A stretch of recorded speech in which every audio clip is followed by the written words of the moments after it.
Oke, baik. Kita bisa mulai. Sebelumnya, Assalamualaikum warahmatullahi wabarakatuh. Salam sejahtera untuk kita semua dan juga salam sehat. Kembali kita berjumpa bertatap muka secara daring untuk melaksanakan perkuliahan untuk mata kuliah pengantar manajemen.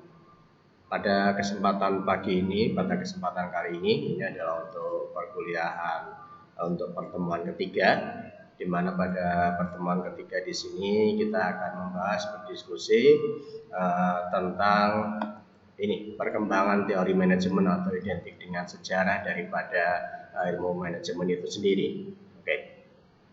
Baik. Langsung saja di sini untuk mempersingkat waktu, mari kita sama-sama untuk paparan presentasi. Untuk itu izin saya akan menampilkan presentasinya ya. Oke. Jadi kalau kita bicara tentang manajemen, ini memang merupakan satu bidang ilmu yang bersifat dinamis, ya, di mana kontribusi daripada perkembangan teori-teori manajemen yang ada di sini ini memang bisa berasal dari kalangan industri atau kalangan perusahaan dan juga dari kalangan akademisi. Nah, namun demikian kita bisa melihat ya bagaimana kebijakan-kebijakan yang saat ini berkaitan dengan bidang manajemen itu bisa kita lihat bagaimana tentang permintaan, penawaran, bagaimana tentang teori-teori ketenagakerjaan, bagaimana teori tentang penggajian dan sebagainya. Nah, ini merupakan sebuah proses daripada sejarah dari bidang ilmu manajemen itu sendiri, sehingga dari teori-teori yang dikemukakan itulah maka kemudian bidang manajemen ini berkembang sangat pesat sekali. Oke. Nah, sebagai pembuka di sini untuk latar belakang sejarah daripada manajemen, ini tentunya pertama adalah untuk mempelajari sejarah manajemen. Ini tentunya akan membantu memahami teori dan praktek bagaimana adanya sekarang. Ya, jadi memang kalau kita bicara tentang masa sekarang ini memang berkaitan dengan masa lalu.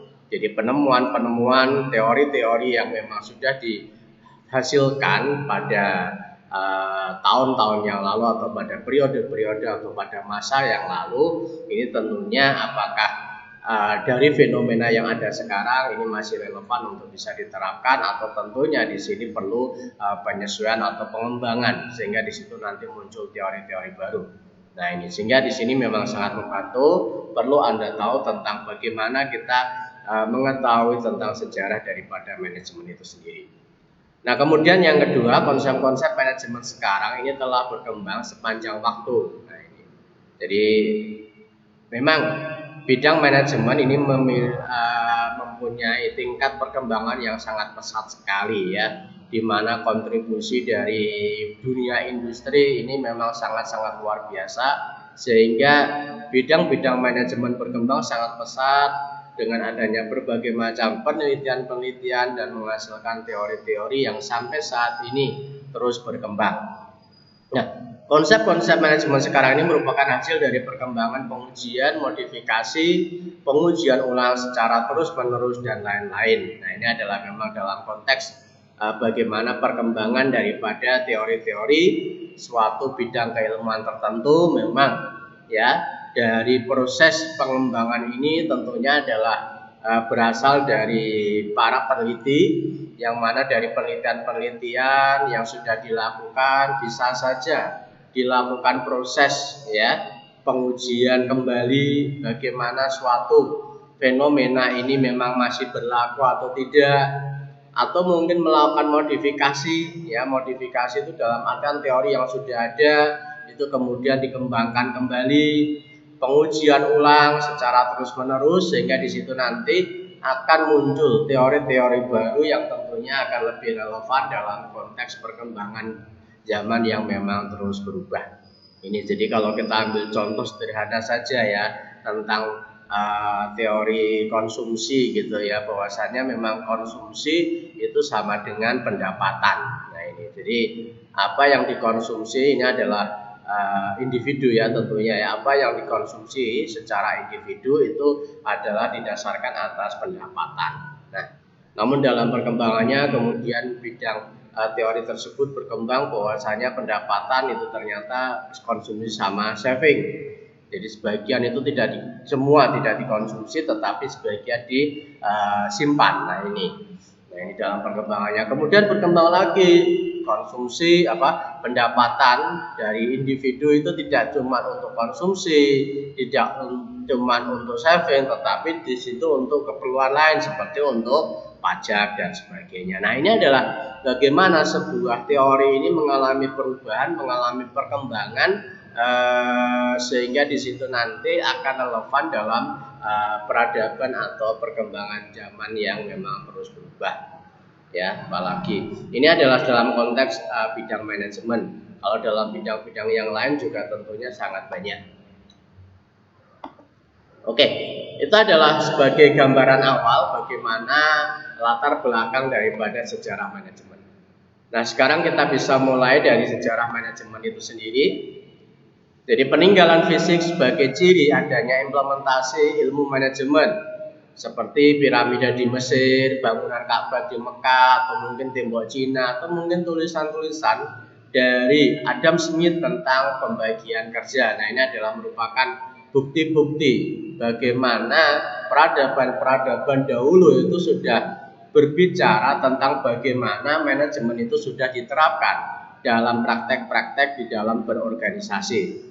Nah, selanjutnya di situ terjadi revolusi industri, di mana di situ hadirnya tenaga mesin, kemudian dilakukan produksi massal, yang semuanya ini ternyata menuntut keterampilan-keterampilan daripada manajemen. Jadi revolusi industri di sini memang terjadi di Inggris itu ya, di mana di situ terjadi perubahan yang sangat-sangat fenomenal dari peradaban-peradaban yang tanpa mesin kemudian menggunakan mesin.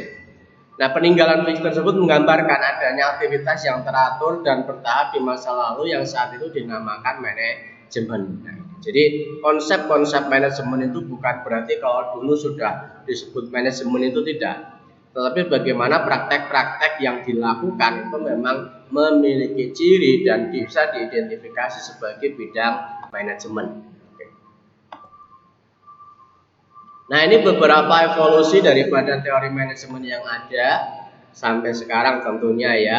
Jadi di sini pertama adalah pemikiran awal mengenai manajemen, di mana di situ ada evolusi teori manajemen. Yang pertama ada aliran manajemen ilmiah, ada ini beberapa evolusi teori ya, ada aliran teori organisasi klasik, kemudian juga aliran tingkah laku manusia atau behavior.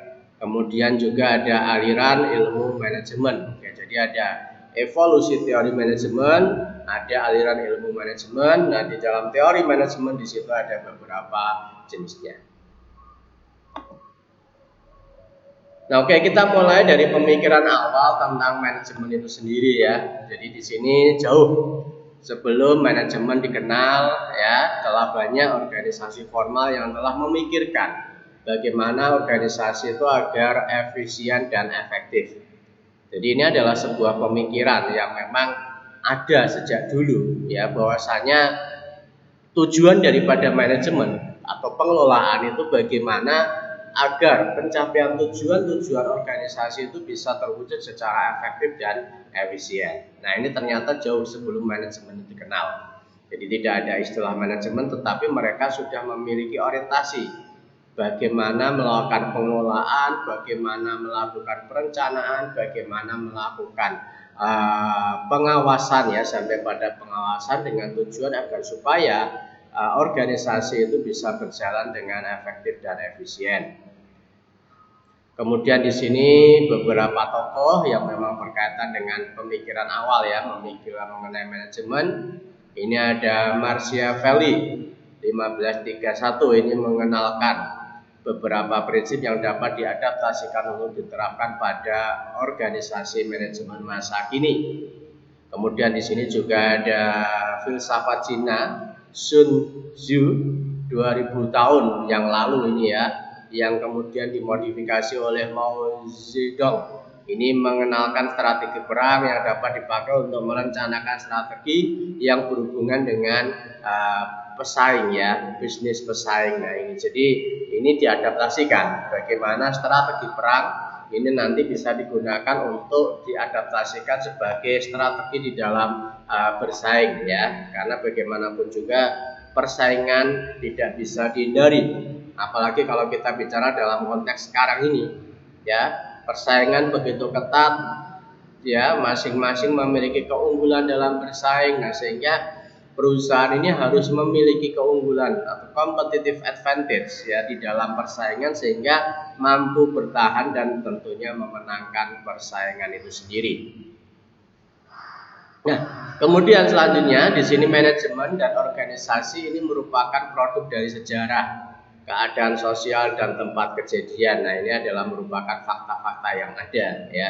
Jadi bidang manajemen organisasi ini merupakan bagian sejarah yang memang tidak terlepas dari peradaban kehidupan ya, menggambarkan kondisi masyarakat pada saat itu. Nah, ini ya, berkaitan dengan keadaan sosial dan juga kejadian-kejadian yang ada. Nah, kemudian belajar tentang teori manajemen, tentunya di sini kita bisa membantu untuk memahami manajemen dan organisasi yang semakin kompleks. Nah, ini adalah harapannya ya. Jadi kita bicara tentang masa lalu, tetapi tentunya dari masa lalu ini bisa kita jadikan sebagai landasan atau pijakan bagi kita untuk memahami lebih jauh tentang konsep-konsep dari manajemen itu sendiri untuk saat ini atau untuk masa yang akan datang.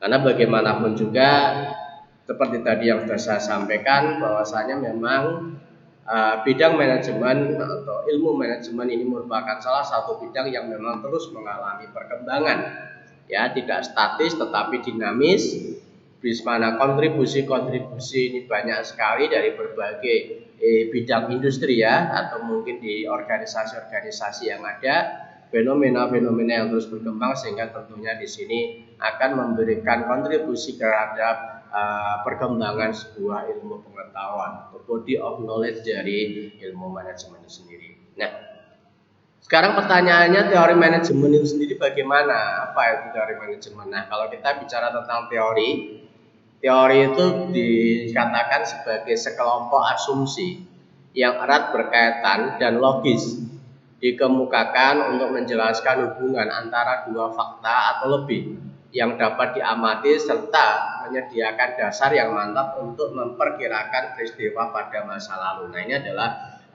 teori. Jadi teori di dalamnya berisikan asumsi-asumsi ya, sekelompok asumsi yang mana ini berkaitan ya, saling berkaitan erat dan memang bersifat logis. Nah, teori ini dimanfaatkan untuk apa? Untuk memberikan fokus yang mantap untuk memahami peristiwa yang kita alami. Nah, ini kemudian mempermudah kita berkomunikasi secara efisien. Kemudian membuat dan menantang kita untuk terus belajar. Nah, ini adalah manfaat daripada teori. Makanya sampai sekarang kalau kita melihat bagaimana ketertarikan daripada para peneliti untuk terus berlomba-lomba untuk melakukan penelitian, menguji daripada teori-teori yang sudah ada, atau mungkin menemukan teori-teori yang baru dengan memformulasi teori-teori yang sudah ada sebelumnya. Nah, ini adalah merupakan gambaran yang nyata bagaimana dengan adanya teori-teori ini tentunya membantu dalam kehidupan manusia pada umumnya ya, karena dengan teori tentunya di sini kita bisa memahami ya bagaimana konsep-konsep dalam kehidupan yang ada. Seperti contoh yang saya tadi sampaikan, menggunakan teori konsumsi di situ ya, bahwasanya pendapatan itu sama dengan konsumsi, itu kan diartikan bahwasannya setiap individu yang memiliki pendapatan, sejumlah pendapatan itu nanti akan dikonsumsikan, dibelanjakan sesuai dengan pendapatannya. Makanya pendapatan sama dengan konsumsi. Kalau misalkan seseorang itu mendapatkan gaji 1 bulan 30 juta misalkan, nah maka di situ tentunya itu akan di 3 uang 30 juta itu akan sama dengan konsumsi yang dikeluarkan. Tetapi dalam perkembangannya ternyata di sini semua pendapatan yang diperoleh individu itu tidak dilakukan konsumsi, tetapi sebagian di saving. Maka ketika mendapatkan gaji misalkan 3 juta, nah ini yang dikonsumsi misalkan 2 juta, berarti yang 1 juta itu nanti disimpan sebagai saving. Nah ini adalah gambaran bagaimana ternyata ya dalam konteks sebuah teori yang ada ini mampu menjelaskan bagaimana perilaku individu di dalam melakukan konsumsi atas pendapatan yang dihasilkan.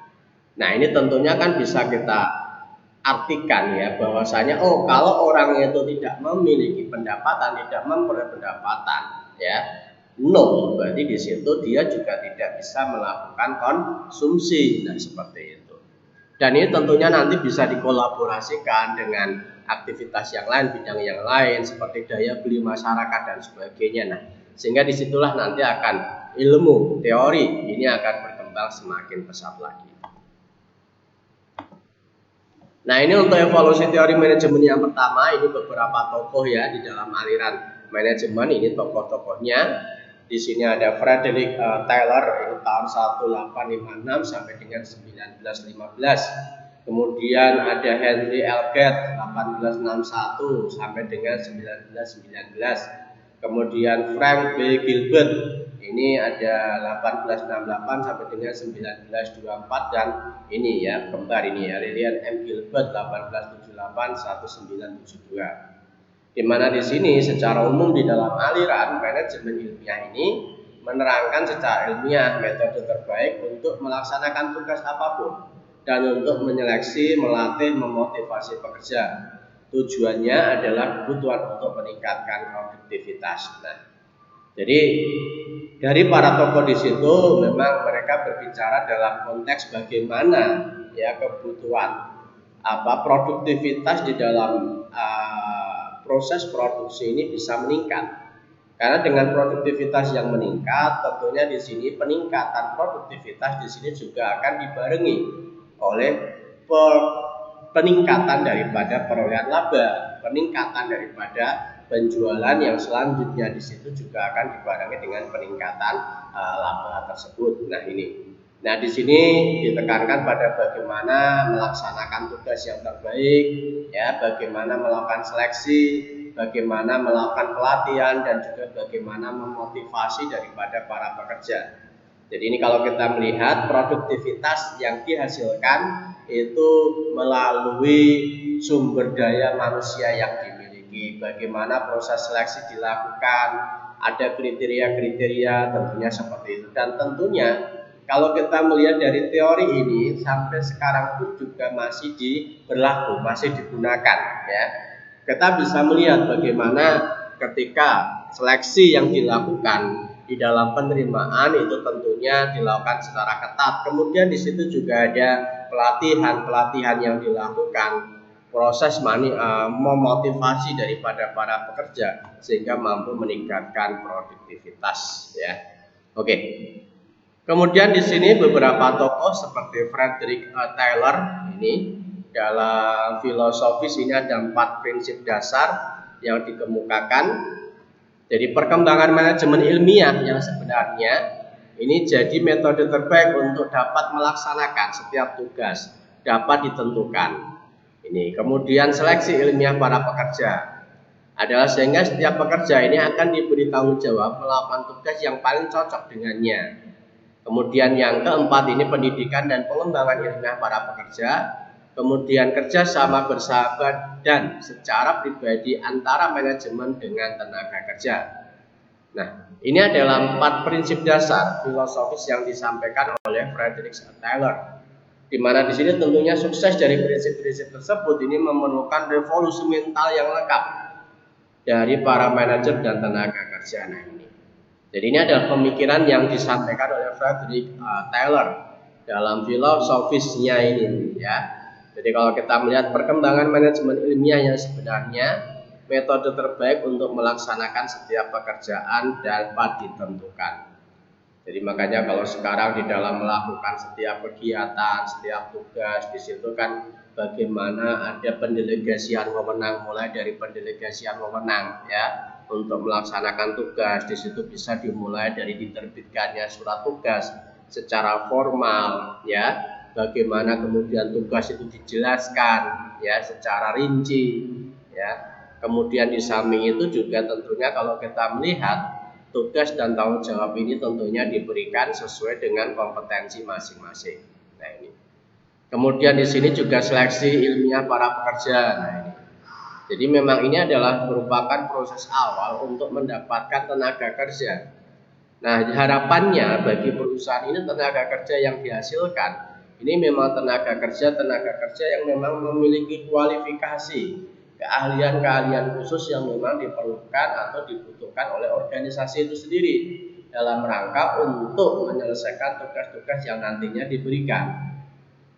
Jadi di dalam proses penerimaan pegawai itu tidak sekedar di situ apakah memang sekedar menerima saja, itu tidak, tetapi memang di sini ada seleksi ilmiah para pekerja.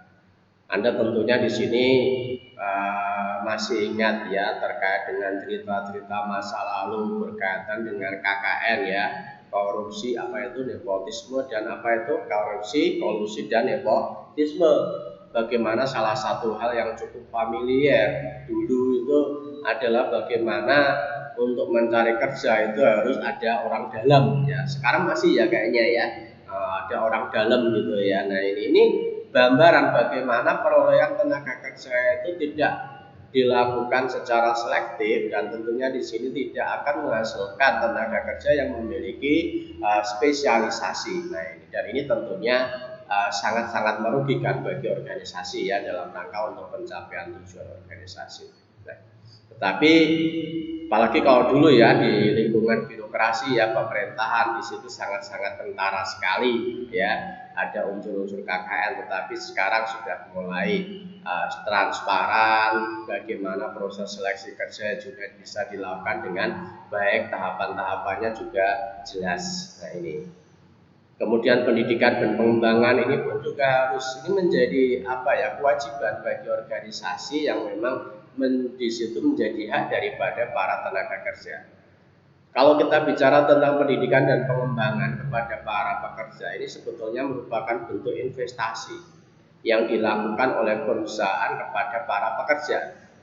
Karena apa? Karena dari pendidikan dan pengembangan yang diberikan diberikan perusahaan kepada para pekerja ini tentunya nanti akan mampu meningkatkan pengetahuan daripada para pegawai dan para pekerja yang ada.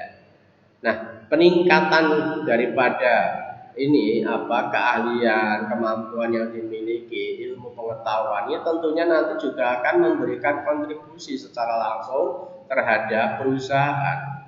Sehingga dalam hal ini yang diuntungkan juga adalah perusahaan. Jadi pengembangan ilmu pengetahuan itu semata ini memang diperuntukkan kepada perusahaan tetapi melalui para pegawai.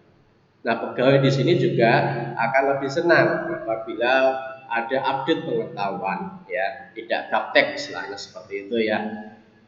Oke, baik. Ini adalah gambaran bagaimana Frederick Taylor itu sudah menetapkan 4 prinsip dasar filosofi. Nah ini untuk yang berikutnya ada Henry Elgate, ini juga mempertimbangkan sistem insentif. Nah ini sistem penggajian ini ya.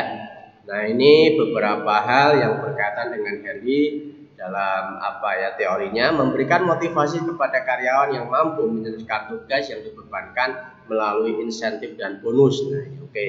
Jadi sekarang beberapa perusahaan masih menerapkan tentang bonus atau insentif itu ya. Ini dalam rangka untuk memberikan motivasi. Misalkan bagian penjualan apabila nanti mampu memenuhi target penjualan pada bulan ini, maka di situ nanti akan diberikan bonus. Nah, ini adalah contoh ya. Dan itu ternyata sudah ada dari dulu, itu merupakan teori yang memang sudah diwujud. Kemudian mencatat kemajuan pekerja dan dilakukan secara terbuka serta dicatat pada bagian balok individual atau bagian get. Nah ini dalam rangka apa? Dalam rangka agar supaya tentunya kinerja daripada para pegawai itu akan terus meningkat. Kemudian Gilbert bersaudara tadi ya di sini juga menyampaikan beberapa hal yang berkaitan dengan teori yang dikembangkannya. Yang pertama adalah mempelajari kelelahan dan gerakan serta memfokuskan pada berbagai cara untuk mendorong kesejahteraan pekerja. Kemudian memperhatikan manajemen terhadap pekerja terutama dalam mencari gerakan yang paling ekonomis sehingga dapat meningkatkan moral pekerja. Nah, ini tujuan akhirnya adalah dari manajemen 5 adalah membantu para pekerja untuk mencapai potensi penuh sebagai manusia. Oke, itu pendapat daripada Gilbert bersaudara. Oke, jadi cukup banyak. Nah, kemudian di selanjutnya kalau tadi adalah evolusi teori manajemen yang pertama, ini untuk yang kedua. Ini ada teori keorganisasi klasik. Ini beberapa tokoh yang ada di dalamnya yang masuk dalam kelompok. Adalah yang pertama ada Henry Fayol, ada Max Weber, ada Mary Parker Follett, ada juga Castor E. Barnett. Ini. Jadi menumbuhkan kebutuhan untuk menemukan pedoman pengelolaan organisasi secara kompleks. Ini untuk Henry Fayolnya. Ini manajemen adalah suatu keterampilan yang dapat diajarkan jika prinsip dasarnya dipahami. Nah, ini beberapa prinsip dasarnya ya. 14 prinsip dasar daripada manajemen dari Fayol. Pertama adalah pembagian tugas. Jadi segala sesuatu ini dalam konteks dalam ini manajer ya.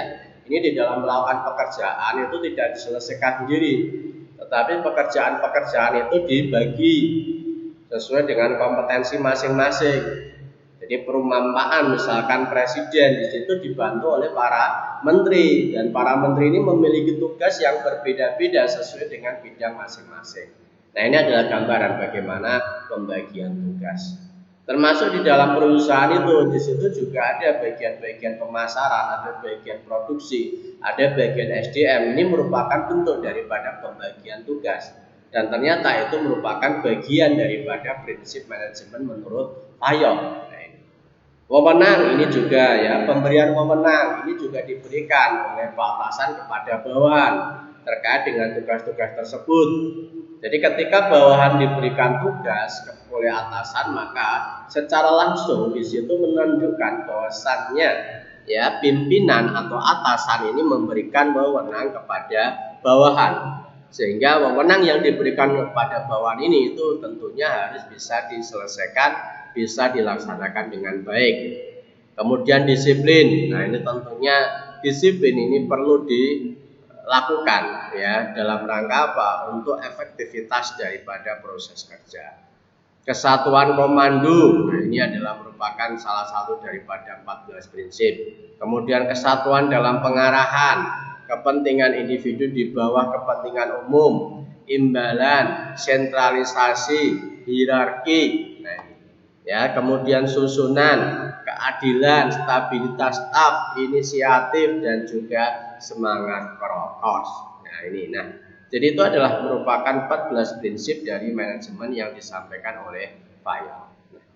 Tampak di sini tentunya ya bagaimana di dalam 14 prinsip ini sampai sekarang sangat populer dan sangat familiar bagi di kalangan kita ya, terutama untuk bidang-bidang industri yang ada, organisasi ya tentunya. Oke, selanjutnya untuk yang tokoh yang lain adalah ada Max Weber. Nah, ini kalau kita bicara tentang Max Weber di sini, organisasi apapun mempunyai orientasi pada berbagai sasaran, memerlukan pengendalian peraturan dari semua aktivitasnya dengan hati-hati. Nah, ini jadi beberapa prinsip, beberapa teori yang disampaikan oleh Max Weber menyatakan bahwasanya mengembangkan sebuah teori mengenai manajemen birokrasi yang menekankan pada kebutuhan akan hierarki yang ditetapkan dengan ketat untuk mengatur ya peraturan dan wewenang dengan jelas. Organisasi ideal pastilah sebuah birokrasi yang aktivitas dan tujuan ini dipikirkan secara rasional dan pembagian tugas dari para karyawan ini dinyatakan secara jelas. Oke, kemudian yang ketiga adalah evaluasi prestasi kerja harus didasarkan pada keunggulan. Nah, ini beberapa pemikiran yang disampaikan oleh Max Weber. Dan ini juga tentunya cukup relevan sekarang ya, masih banyak organisasi-organisasi ini menggunakannya. Mohon izin ya.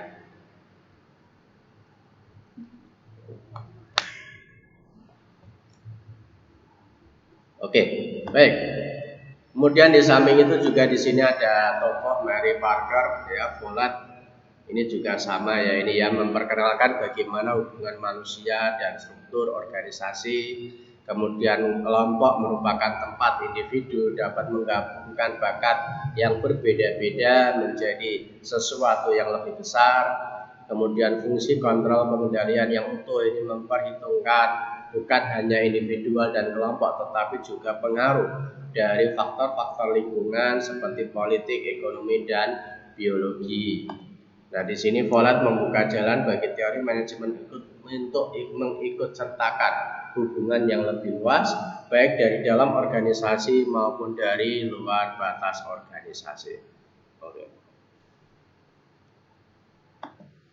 Ini untuk Grester E. Bernard juga, ya, ini mengidentifikasi organisasi informal dan mempromosikan efektivitas mengenai dan menggunakan kelompok informal di tempat kerja. Jadi orang berkumpul bersama dalam organisasi formal tidak dapat mencapai tujuan jika bekerja sendiri-sendiri. Tetapi dalam mengejar sasaran organisasi mereka juga harus memuaskan kebutuhan individu masing-masing. Nah, ini adalah merupakan satu hal yang memang faktanya seperti itu, ya. Jadi di dalam organisasi ini memang satu elemen atau unsur yang ada di dalam organisasi dengan yang lain ini memang saling bekerja sama dalam rangka untuk mencapai tujuan bersama. Walaupun secara individu masing-masing juga memiliki kebutuhan individu yang berbeda-beda. Nah, ini. Kemudian zone of indifference atau area of acceptance ini ya.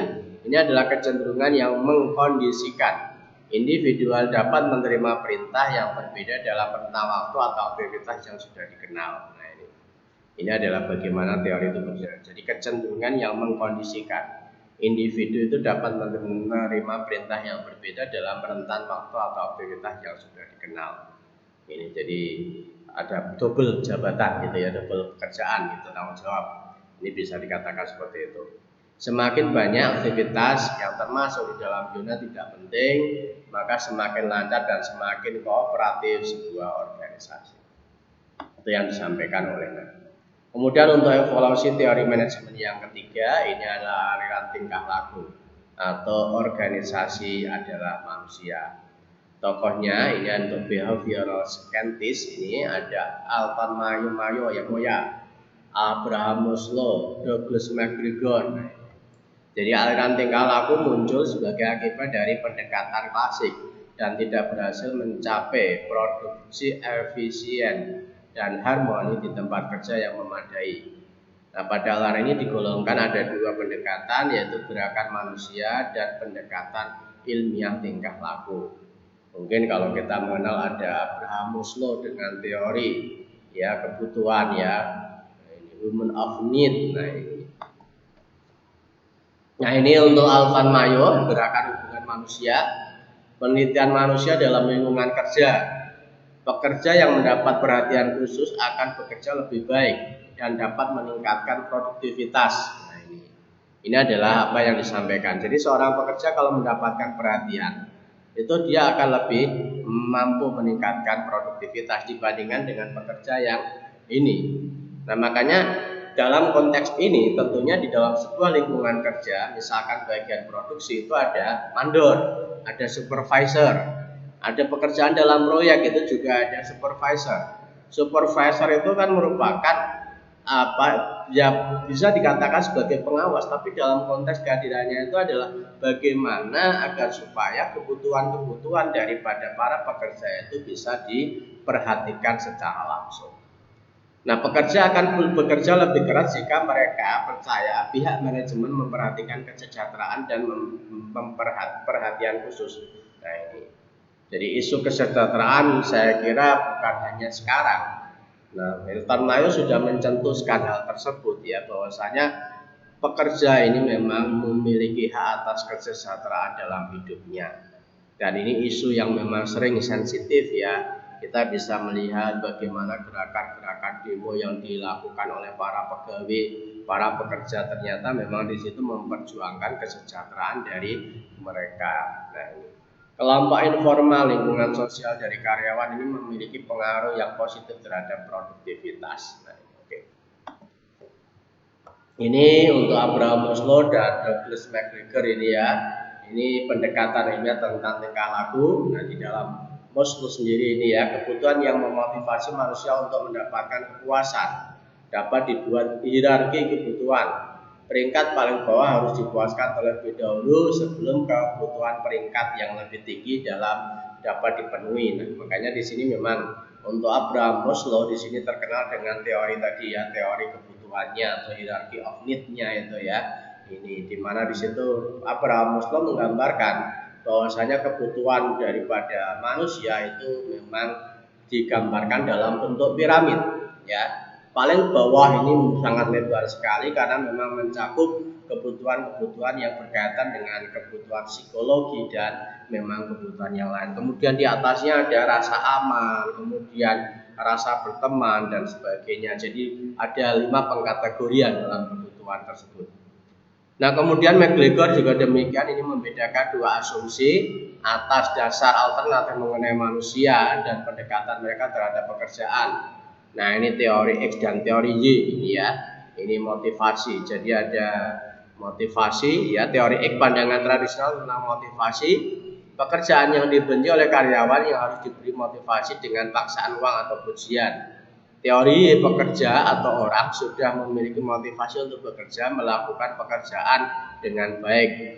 Jadi teori XY ini biasanya juga biasa disebut dengan ini ya, faktor ekstrinsik dan faktor intrinsik.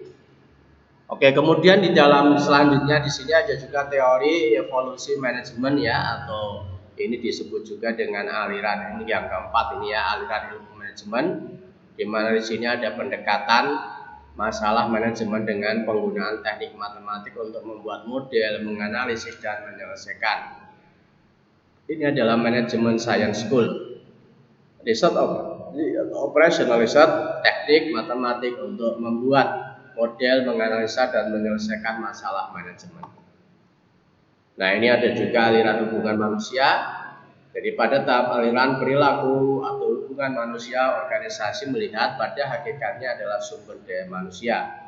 Kemudian aliran ini memandang bahwasanya aliran klasik kurang lengkap karena terlihat kurang mampu mewujudkan efisiensi produksi yang sempurna dengan keharmonisan di tempat kerja.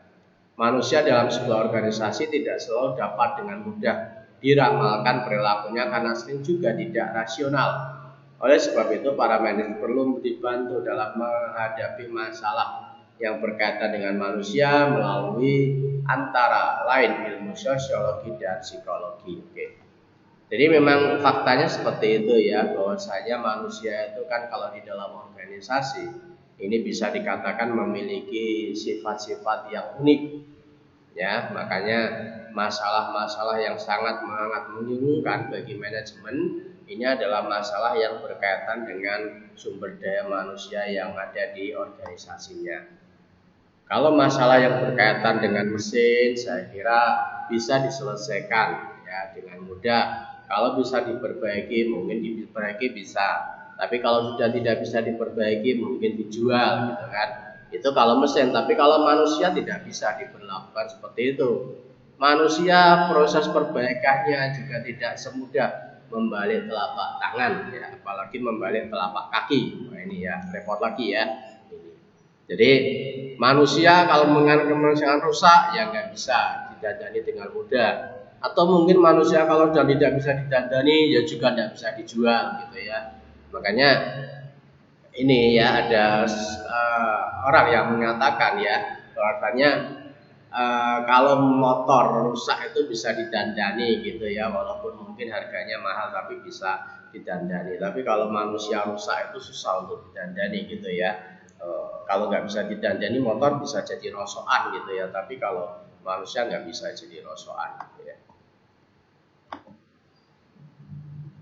Nah, oke, untuk selanjutnya ini adalah merupakan aliran manajemen modern. Nah, ini untuk aliran manajemen modern ya. Ini. Jadi menurut aliran ini lebih ya kepada aliran kuantitatif merupakan gabungan dari operation research and management science. Pada aliran ini berkumpul para sarjana matematika, fisika, sarjana eksakta lainnya dalam memecahkan masalah-masalah yang lebih kompleks. Tim sarjananya di Inggris, di Amerika, sesudah Perang Dunia Kedua, ini dikenal dengan sebutan keyword OR, ya, tema dan setelah perang dimanfaatkan dalam bidang industri. Masalah-masalah kuat yang memerlukan ini antara bidang transportasi dan komunikasi. Ini juga masih aliran manajemen modern, kehadiran teknologi komputer. Nah, ini seperti saat ini ya, membantu prosedur OR lebih diformasikan menjadi aliran ilmu manajemen modern. Pengembangan model-model dalam memecahkan masalah-masalah manajemen yang kompleks, adanya bantuan komputer maka dapat memberi pemecahan masalah yang lebih berdasar rasional kepada para manajer dalam membuat putusan-putusannya. Teknik-teknik ilmu manajemen ini membantu para manajer organisasi dalam berbagai kegiatan penting seperti dalam penganggaran modal, manajemen cash flow, penjadwalan produksi, strategi, ya, pengembangan produksi, perencanaan sumber daya. Nah, ini. Jadi saya kira keberadaan komputer, ya, teknologi komputer dengan internetnya sekarang ini menjadi suatu hal yang luar biasa, ya, karena kita bisa melihat bagaimana sekarang peradaban manusia itu sekarang sudah tersentuh oleh teknologi komputer secara keseluruhan. Ya, tidak cuma bidang-bidang industri, tetapi sekarang sudah mulai merambah pada bidang-bidang rumah tangga dan individu, dan kita bisa melihat bagaimana manfaat yang bisa diperoleh dari teknologi komputer, dan di sini tentunya memberikan kontribusi terhadap perkembangan bidang-bidang manajemen modern, terutama kaitannya dengan berbagai macam pekerjaan-pekerjaan yang memang bisa diselesaikan dengan menggunakan bantuan komputer, dan ini tentunya akan mampu meningkatkan produktivitas. Oke, selanjutnya ada evolusi teori manajemen yang kelima. Ini adalah perkembangan mutakhir teori manajemen di dalam pendekatan sistem, pandangan organisasi sebagai sistem yang dipersatukan dan diarahkan dari bagian-bagian yang saling berkaitan. Nah, ini jadi organisasi ini dipandang sebagai suatu sistem. Mengapa? Karena kalau kita melihat sistem, definisi secara umum daripada sistem sendiri, bahwasanya sistem itu kan kumpulan dari elemen-elemen atau komponen-komponen atau sub-subsistem, ya, kumpulan yang memang saling bekerja sama satu sama lain, ya, untuk mencapai tujuan bersama. Nah, makanya organisasi ini dikatakan sebagai suatu sistem. Karena apa? Karena di dalam organisasi ini terdiri dari banyak sekali komponen-komponen atau elemen-elemen, di mana satu komponen dengan komponen yang lain ini saling bekerja sama, saling terkait, saling membutuhkan. Ini dalam rangka untuk mencapai tujuan organisasi secara bersama-sama. Nah, ini merupakan teori evolusi teori manajemen yang kelima. Kemudian di sini juga ada pendekatan kontingensi, pandangan bahwasanya teknik manajemen yang paling baik ini memberikan kontribusi untuk mencapai sasaran. Organisasi mungkin, ya, bervariasi dalam situasi atau lingkungan yang berbeda. Jadi pandangan ini sering juga disebut dengan pendekatan situasional. Ini merupakan sangat-sangat fleksibel tentunya, ya, pendekatan atau pendekatan kontingensi atau situasional ini, karena dengan pendekatan ini tentunya segala hal ini bisa dikondisikan, bisa disesuaikan dalam konteks yang berbeda-beda, ya, fenomena-fenomena yang terjadi. Kemudian juga ada pendekatan keterlibatan dinamik atau dynamic engagement. Jadi pandangan bahwasanya bahwa waktu dan hubungan manusia ini mendesak manajemen untuk memikir ulang pendekatan tradisional dalam menghadapi perubahan yang terus-menerus berlangsung dan cepat. Oke. Nah, ini perkembangan teori manajemen di masa yang akan datang. Ini prediksi-prediksinya tentunya, ya. Pertama, dominan, yaitu aliran yang muncul karena adanya aliran lain. Pengkajian dari masing-masing aliran masih dirasakan, ya, bermanfaat bagi pengembangan teori manajemen. Kemudian divergensi, yaitu di mana ketiga aliran masing-masing berkembang sendiri-sendiri tanpa memanfaatkan pandangan aliran yang lain. Kemudian juga ada konvergensi yang menampilkan aliran dalam satu bentuk yang sama sehingga batas antara aliran, ya, menjadi kabur. Perkembangan seperti inilah yang sudah terjadi sekalipun bentuk pengembangan tidak seimbang karena masih terlibat bentuk dominan dari satu madhab terhadap yang lainnya. Nah, ini perkembangan yang berikutnya ada sintetis, yaitu berupa kembangan menyeluruh yang lebih bersifat integrasi dari aliran seperti yang kemudian tampil dalam pengkataan sistem dan kontingensi. Proliferasi ini merupakan bentuk perkembangan teori manajemen dengan munculnya teori-teori manajemen yang baru yang memusatkan perhatian kepada satu permasalahan manajemen tertentu. Oke, baik. Jadi ini adalah gambaran secara keseluruhan ya tentang bagaimana perkembangan daripada atau sejarah daripada bidang ilmu manajemen itu sendiri, yang mana di situ ditandai dengan adanya berbagai macam aliran-aliran. Dari masing-masing aliran di sini tentunya ada tokoh-tokoh ya yang memberikan kontribusi yang sangat-sangat luar biasa, bahwasanya teori-teori yang mereka kemukakan ya ternyata di sini sampai sekarang masih memberikan kontribusi yang luar biasa terhadap peradaban kehidupan manusia, dan tentunya di sini memang masih terus berkembang. Oke, baik. Saya kira itu yang bisa saya sampaikan pada kesempatan kali ini untuk perkuliahan mata kuliah pengantar manajemen. Harapan saya tentunya di sini semoga apa yang saya sampaikan bisa Anda pahami, bisa Anda terima ya, dan semoga saja bermanfaat untuk kalian semua ya. Dan tentunya saya mohon maaf apabila ada kata-kata yang salah atau mungkin ada kata-kata yang kurang berkenan. Nah, tak intinya saya mengingatkan kepada kalian semua untuk selalu mematuhi ya dan melaksanakan protokol kesehatan yang memang sudah ditetapkan oleh pemerintah. Yang pertama yaitu selalu mengenakan masker ya, kemudian rajin cuci tangan dengan air dan sabun, air mengalir dan sabun, kemudian jaga jarak, hindari kerumunan, kemudian mengurangi mobilitas, melakukan vaksinasi, menjaga imunitas ya. Ini adalah merupakan protokol kesehatan yang memang sangat-sangat memberikan kontribusi yang luar biasa terhadap pemutusan mata rantai dari pandemi COVID-19. Oke. Akhir kata, terima kasih sekali lagi saya ucapkan. Saya akhiri. Wassalamualaikum warahmatullahi wabarakatuh. Salam sejahtera.